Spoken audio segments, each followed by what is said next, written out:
오늘 주신 말씀 마태복음 21장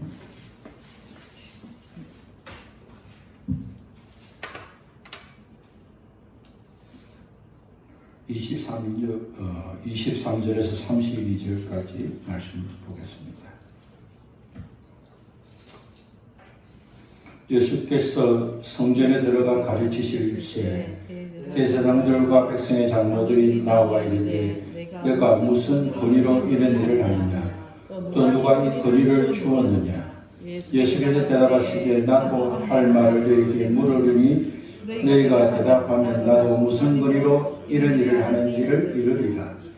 요한의 침례가 어디로부터 왔느냐 하늘로부터냐 사람으로부터냐.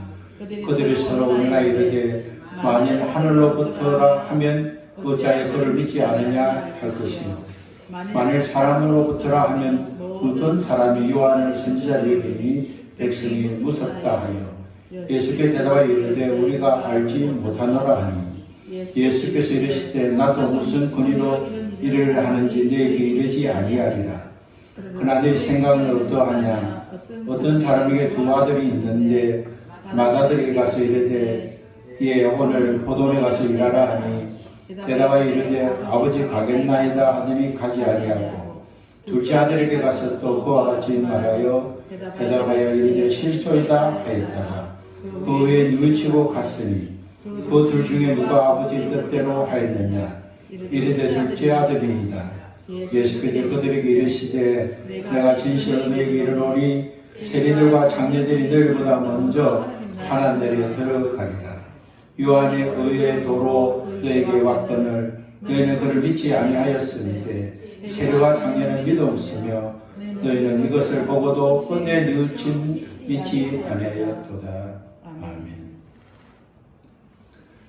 신앙생활을 한다고 하지만 입만 무성하고 열매가 없는 자들은 하나님이 주시는 복을 받기가 어렵습니다.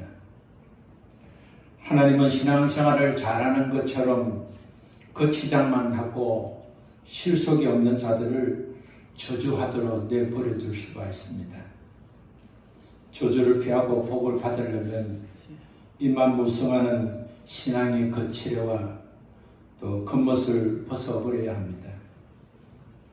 예수님을 믿는 사람처럼 살지 않고 예수님을 믿는 사람으로 살아야 합니다.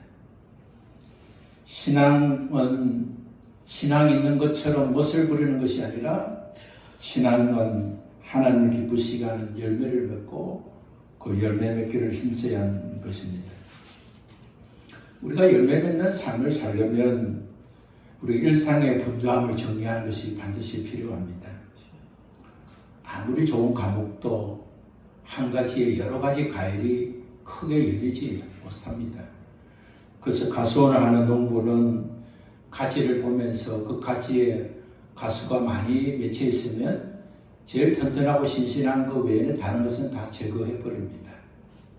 한 가지에 많은 열매가 맺을 수 없기 때문에 그 과실이 크고 잘 자라기 위해서 다른 과실을 제거하는 것처럼 우리의 일상생활에도 우리가 분주한 생활을 정리하지 못하면 우리는 하나님과 가까이 나갈 수도 없고 또 하나님께 가까이 나가지 못하기 때문에 세밀하게 말씀하시는 주의 음성을 듣지 못해서 우리는 하나님의 말씀과 인도하심에 순종하기가 어렵게 되는 것입니다.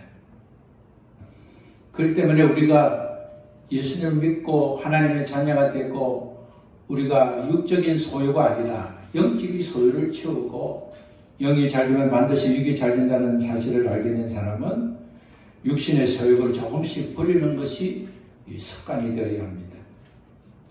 세월이 가면 갈수록 신앙생활을 하면 할수록 육신의 소욕을 버리는 것이 많아져야 되고 또 포기하는 것이 많아져야 되는 것입니다.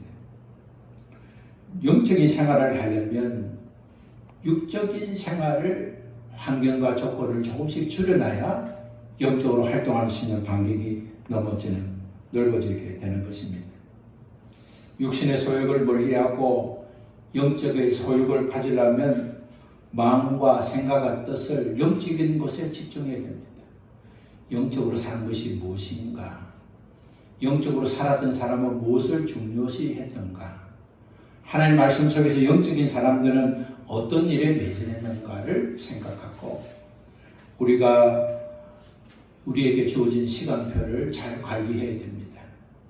수험생이 시간표에 맞춰서 공부하고 중요한 조직에 앉은 사람이 스케줄에 따라서 자기의 개인 생활을 절제하고 스케줄에 따라서 시간 간격을 조직하며 세월을 아끼는 것처럼 우리는 그러한 훈련과 생활이 필요한 것입니다. 알뜰한 주부는 수입보다 지출에 더 관심을 갖습니다. 수입은 한정되기 때문에 가지고 있는 수입을 통해서 어떻게 합리적으로 지출할 것인가를 집중하게 됩니다. 수입보다 지출이 많으면 마이너스 인생이 됩니다. 마이너스 인생은 망하는 인생이고 파산하는 인생입니다. 그것은 가난하게 만드는 악한 영들에게 휘둘리는 습관이 되는 것입니다. 믿음의 사람은 수입보다 지출에 더 집중해야 됩니다. 하나님 내게 주시는 자원을 내가 어떻게 쓸 것인가? 하나님 주신 물질의 자원, 건강의 자원, 남은 시간의 자원, 또 하나님이 나를 통해서 하시고자 하는 그 환경의 자원을 내가 어떻게 사용할 것인가를 집중해야 됩니다.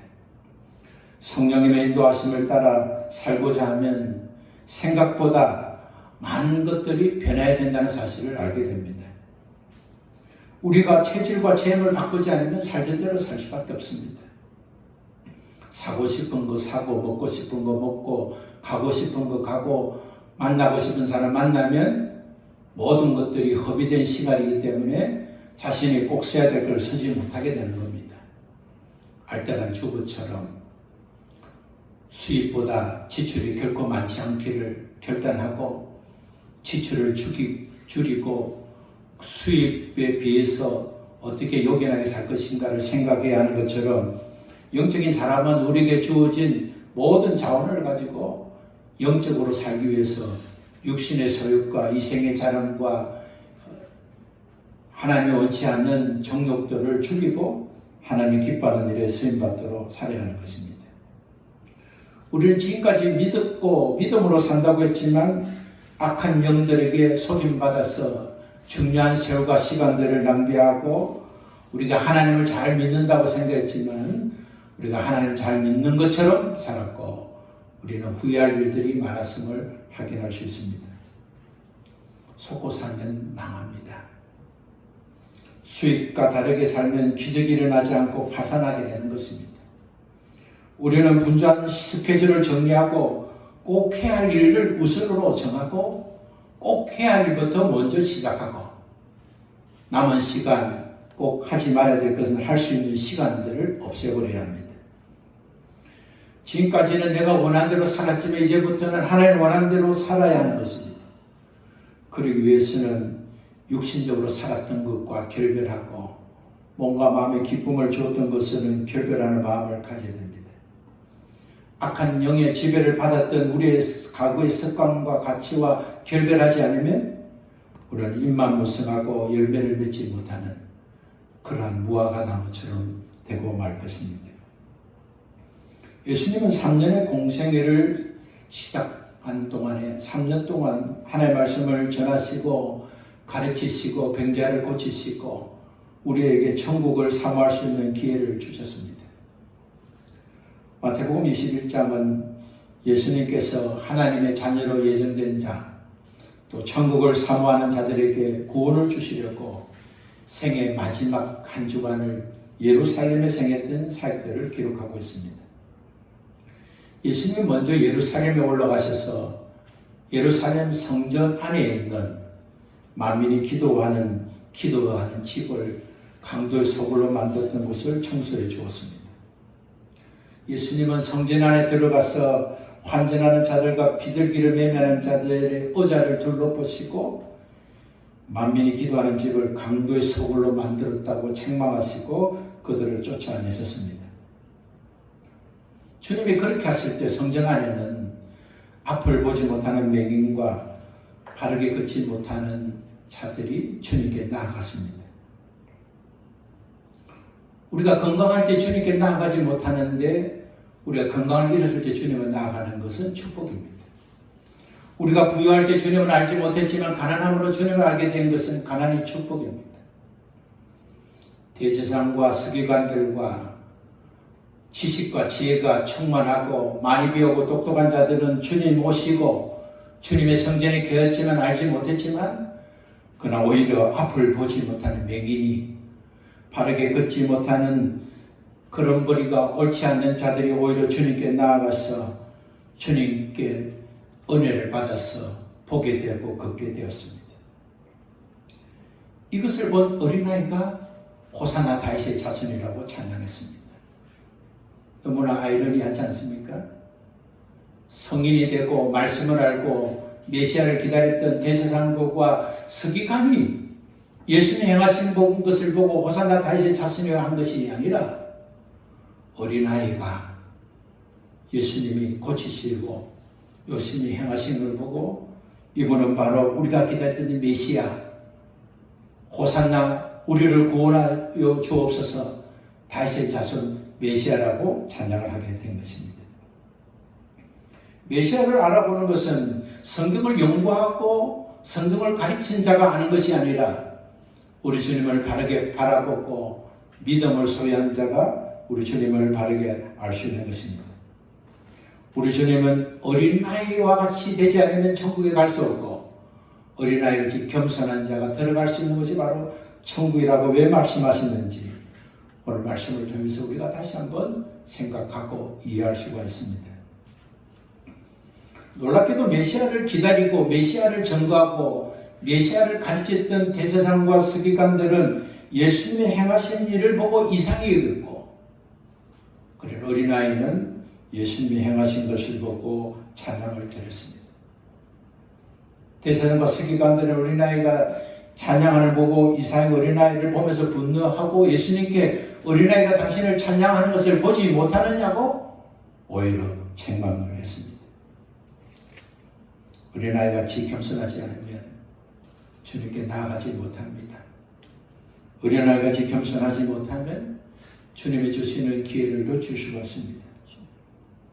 주님께서 성전을 정화시킨 그 다음날 이른 아침에 주님은 예루살렘 성전으로 들어가시면서 길가에 한 무화과 나무를 보시면서 잎사귀가 무성하고 열매를 찾지 못했습니다. 주님은 나무를 책망하시면서 이제부터 영원토록 너가 열매를 맺지 못하리라고 말씀하셨습니다. 그랬더니 무화과 나무가 저주를 받아서 꼭 말라버렸습니다. 무화과 나무는 가난한 자들의 열매라고 이름 불릴 만큼 많은 열매를 맺는 나무입니다.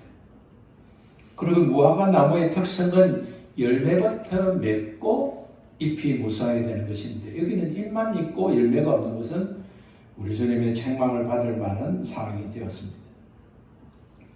우리의 삶이 잎이 무성하고 열매가 없는 인생이 되지 않도록 힘써야 합니다.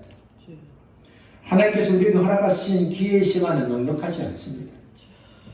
하나님의 주신 기회를 열매를 맺는 일에 사용하지 않고 잎만 무성하게 하면 하나님께서 우리에게 주신 기회의 시간을 거둘 수가 있습니다. 하나님 주신 인생의 시간은 영적인 삶을 준비하라고 주신 기회의 시간입니다. 우리의 육신의 옷을 입고 있을 때 우리는 영을 준비해야 됩니다. 육신의 옷을 벗을 때는 우리는 영원한 날을 위해 준비할 수도 없고 영원한 날의 상급을 준비할 기회도 갖지 못하는 것입니다. 하나님께서 우리에게 주신 기회의 시간은 영원하지 않습니다. 제한적입니다. 우리가 목숨을 부지하는 시간만이 하나님께서 주신 기회의 시간이 되는 것입니다. 우리는 지나간 시간이 빨랐다는 것을 아는 것처럼 또 우리의 남은 시간 또 얼마가 되는지는 우리는 알지도 못하고 우리에게 주어진 기회의 시간이 얼마 없는 것입니다. 예수님의 제자들은 주님이 저주하시지 않고 말라버린 무화과를 보면서 이상하게 여겼습니다. 이상하게 여기지 말아야 될 대제사장과 서기관들이 이상하게 여겼고 이상하게 여기지 말아야 할 제자들이 이상하게 여겼습니다. 오늘 영적인 설교를 하고 회개를 설교를 하면 정말 시대가 회개해야 될 줄 알고 또 영적으로 변화될 것을 알아야 하지만 이상하게 여긴 자들이 많습니다. 주님이 다 용서해 주되 무슨 해결을 해야 되는가? 영적으로 거듭났는데 무슨 영적으로 또 준비를 해야 되는가? 이상하게 여기야 되지 않아야 될 것을 이상하게 여기는 사람들이 많이 있습니다. 장사의 소굴로 만들고 강도의 소굴로 만들었던 대제사장과 서기관들은 주님이 하셨던 일, 어린아이가 호산나 다윗의 자손이여 찬양하는 일을 이상하게 여겼습니다. 주님을 3년 동안 제자로 훈련받았던 제자들은 우리 주님이 저주하시자고 말라버린 무화과 나무를 보고 이상하게 여겼습니다. 제자들은 주님이 말씀하실 때 일어난 기적을 수없이 봤습니다. 주님의 병자들에게 말씀하실 때 병자가 고침을 받았습니다. 앞을 보지 못한 자에게 보게 하시고 보게 하시는 말씀을 하시자 볼 수 있게 되었습니다. 예수님은 죽은 자도 말씀하시자 살아났고 귀신에게 말씀하시자 귀신이 떠나갔고 풍랑에게 말씀하시자 풍랑이 잔잔해졌습니다. 제자들은 수많은 환경 속에서 주님이 말씀하시고 행하게 하신 것을 보고 살았습니다. 그러나 주님이 지금까지 하셨던 것은 말씀하실 때마다 축복이 없고 저주가 없었지만 그러나 놀랍게도 주님이 말씀하실 때 저주가 일어나는 것을 보고 또 이상히 여기실 것입니다. 주님은 구원의 주님이시지만 심판의 주님도 되십니다. 주님은 우리에게 복을 주시는 하나님이시지만 주님은 복을 거두시고 저주도 허락하신 하나님이시라는 사실을 잊지 말아야 합니다. 주님은 믿음이 부족하고 의심하는 제자들에게 믿음을 가지고 의심하지 않고 기도하면 기적이 일어나고 실제가 된다는 말씀을 주셨습니다. 의심하지 않는 것만큼 믿음을 가지고 믿음을 가지는 만큼 기도할 수 있습니다. 시간이 없어서 기도하지 않는 것이 아니라 실상은 믿음이 없어서 기도하지 않는 것입니다. 기도하면 응답하시고 기도하시면 도와주시고 기도하시면 역사하시는 것을 의심하지 않고 믿는 자는 길을 걷다가도 차를 타가도 잠을 자중해도 기도할 수 있습니다. 내가 기도한 것만큼 심는 것만큼 거두고 행한 것만큼 받게 되기 때문에 그래서 기도하게 되고 주의를 행할 수가 있는 것입니다. 이상하게 여기는 자는 믿음이 없는 자입니다. 이상하게 여긴 자는 의심이 가득한 자입니다. 믿음이 없고 의심하는 자는 행하지 않고 입만 무성하고 열매를 거둘 수가 없는 것입니다. 천국을 사모하는 자는 천국을 진노하는 자가 될 수밖에 없는 것입니다. 천국을 보고 천국에서 받을 영광을 보는 자는 침노하는 자가 되는 것입니다. 어떻게 하든 간에 천국을 갈 뿐만 아니라 천국에서 부유한 자가 되고 천국을 소유할 뿐만 아니라 천국에서 넉넉한 자가 되고 천국을 누리는 자가 되기 위함을 갖기 때문에 침노하는 자가 되고 공격적인 사람이 되고 하나님 주신 기회를 놓치지 않는 침노하는 자가 되는 것입니다. 믿음은 사람은 하나님께서 심는 대로 거두게 하시고 행한 대로 받게 된다는 사실을 알기 때문에 진보적이고 침노하는 자가 되는 것입니다. 주님은 제자들에게 만일 믿음을 가지고 심하지 않으면 무화과 나무가 저주받는 일만 되는 것이 아니라 이 산더러 돌려 바다에 던져지라 하여도 될 것이고 너희가 기도할 때 무엇이든지 묻고 구하는 것은 다 받으리라고 말씀했습니다. 우리가 믿음으로 심하지 않고 구하는 것은 다 받을 수가 있습니다. 그래서 우리가 회개 기도도 그냥 하는 것이 아니라 내가 회개 기도하면 하나님께서 용서해 준다는 믿음으로 회개 기도하고 회개하면 악령이 떠나고 성령님의 은혜가 더 충만해지고 우리 가문에 허들은 저주가 끊어지고 축복의 사람이 되고 하나님이 나를 통해서 행하시가는 은혜와 능력을 누릴 수 있다고 하는 믿음이 있으면 그 믿음대로 침노하는 자가 되고 기도하는 자가 되고 축복의 사람이 되는 것입니다. 예루살렘 성전은 만민이 기도하는 집이 되지 못한 것은 믿음이 없었기 때문에 그렇습니다. 하나님을 의심했기 때문에 그렇습니다. 믿음이 없었기 때문에 하나님을 두려워하지 않았고 믿음이 없었기 때문에 장사집을 만들어도 두려워하지 않았고 믿음이 없었기 때문에 종교 지도자들은 기도의 집을 강도의 소굴로 만들었던 것입니다. 하나님의 영으로 충만하지 못하도록 악한 영역이 휘둘리는데 미혹돼서 하나님의 기뻐하는 일에 쓰임받지 못했습니다. 하나님은 가난하여서 소와 양을 제물로 드리지 못하는 자들을 불쌍히 여기셔서 비둘기를 제물로 삼아 주셨는데 그 가난한 자들이 드리는 그 비둘기를 신앙보다 10배의 폭리를 취해서 가난한 자들이 더욱 가난하도록 가난한 자들이 하나님의 긍휼하심과 인도하심을 누리지 못하도록 그 강도 같은 짓을 했던 것이 바로 예루살렘 성에 있는 지도자들이었고 그들이 기도하는 집을 믿음으로 나아가게 하는 집을 없이 나아갈 수 있게 하는 집을 강도의 속으로 만들었던 그곳을 깨끗게 하신 후에 주님은 성곽 베단에 가서 주무셨던 날은 바로 월요일이었습니다. 주님은 그 다음 화요일에 성전에 들어가셔서 그곳에 있는 자들에게 말씀을 가르쳤습니다. 그렇죠. 이번에는 대제사장과 백성의 장로들 주님께 나와서 주님께 무슨 권위로 사람들을 가르치냐고 물었습니다.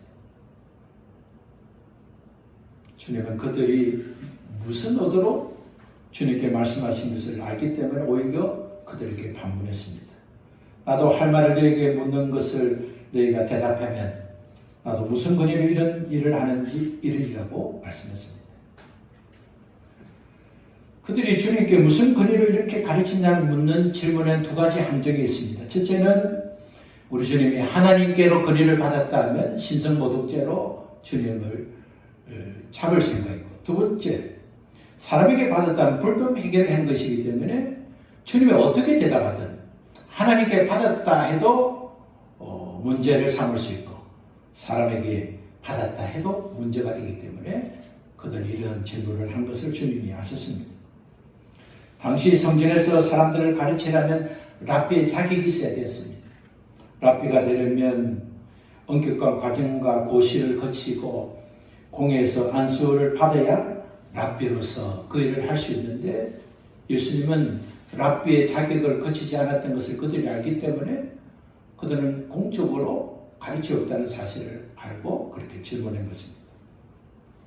주님은 그러한 질문하는 자에게 우리 주님이 요한이 사람에게 침례를 주었는데 침례가 어디서 왔느냐고 물었었고 그의 대답을 하면 대답을 해주겠다고 했습니다. 유대인들은 침례를 받지 않았습니다. 요한이 이렇게까지 유대인들의 침례를 받지 않습니다. 침례는 오직 이방인이 유대인이 되고자 할 때 받는 것이 바로 침례였습니다. 유대인들은 태어난 8일이 되면 할례를 받고 희생 제물을 드렸습니다. 그러나 이방인이 유대교로 개종하려면 한 가지를 더해야 했습니다. 할례를 받고 희생 제물을 드린 다음에 침례를 받아야만 했습니다. 침례는 바로 하나님 앞에 죄를 자복하고 깨끗하게 되는 예식이 바로 침례인 것입니다.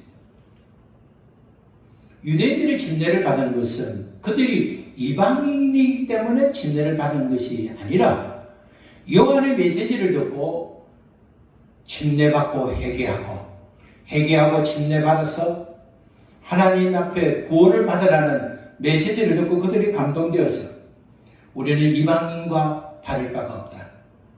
우리의 죄를 회개하고 침례를 받아서 하나님의 구원을 이루어야 되겠다는 요한의 메시지를 듣고 그들이 순종한 것입니다.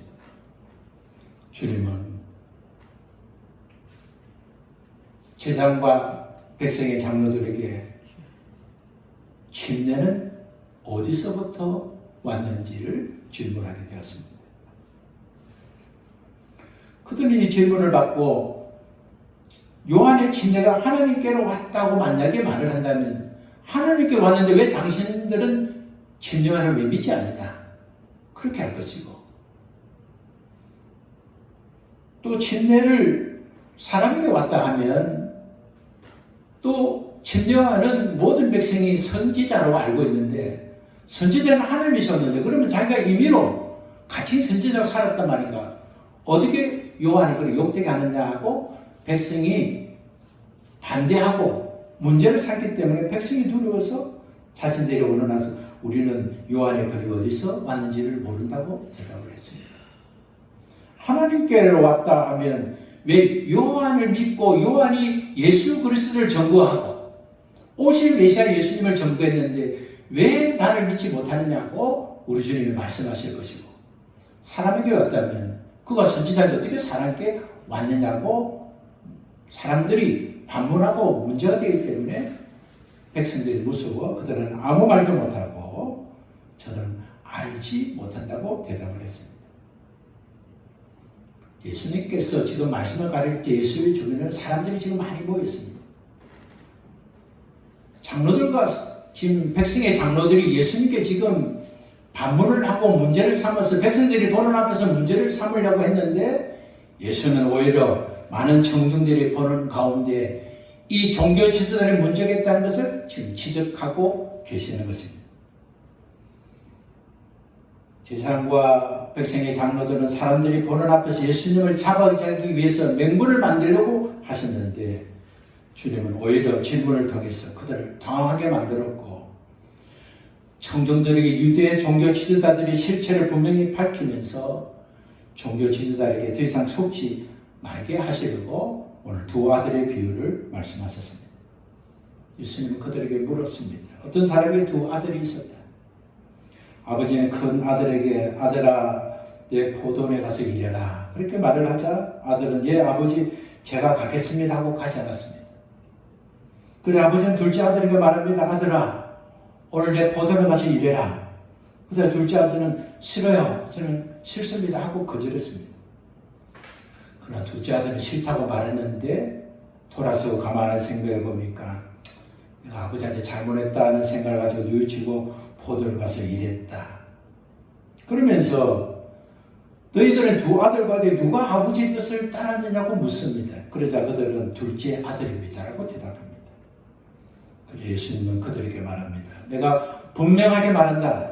세리와 장녀들이 너희들보다 먼저 하나님 나라에 들어가리라. 그렇게 말씀했습니다. 오늘 주님이 비유한 것은 뭡니까?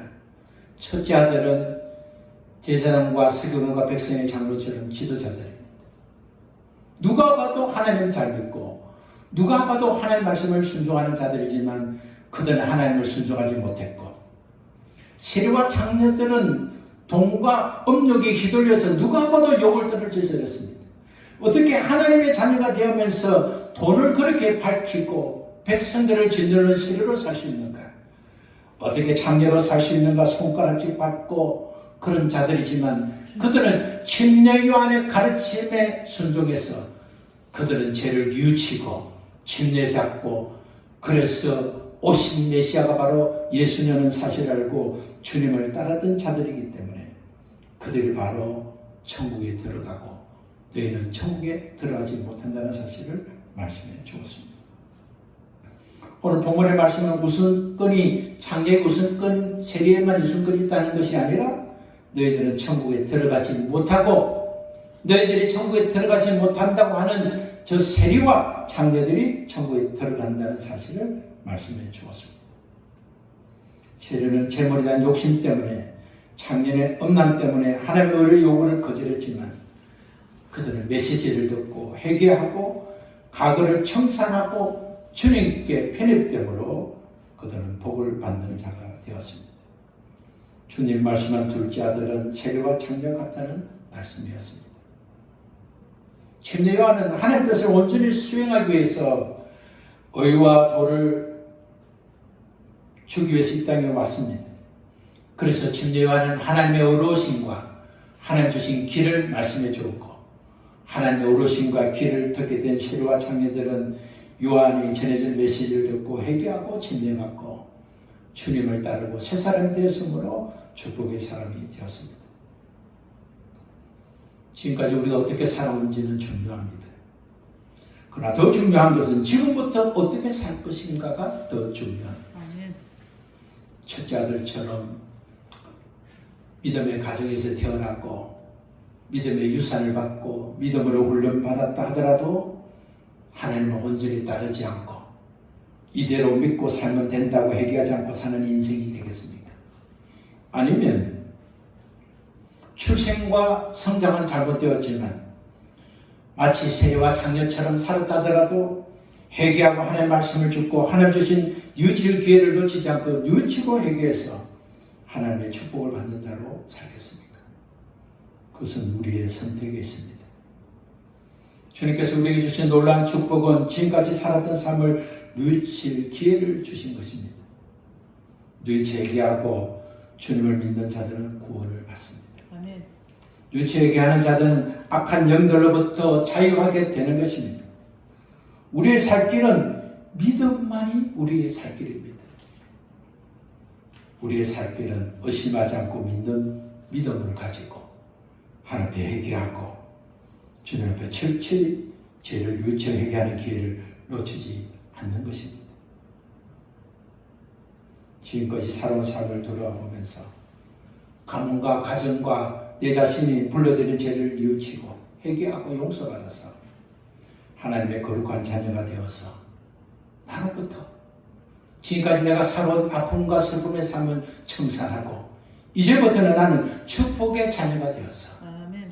나의 웃음과 가문을 변화시키고 지나간 일들은 돌아보지도 말고 믿음으로 전진해서 뉘우칠 기회를 이 땅에 머무를 동안에 하나님 주신 그 기회의 시간들을 때와 장소와 환경 속에 어떤 곳이 있을지라도 잠옷이 발견될 때마다 회개하고 뉘우치고 그래서 하나님 주시는 축복을 받는 믿음의 사람 되시기를 우리 주 예수 그리스도 이름으로 축원합니다. 아멘. 우리 함께 일어나서 찬송하겠습니다. 감사합니다.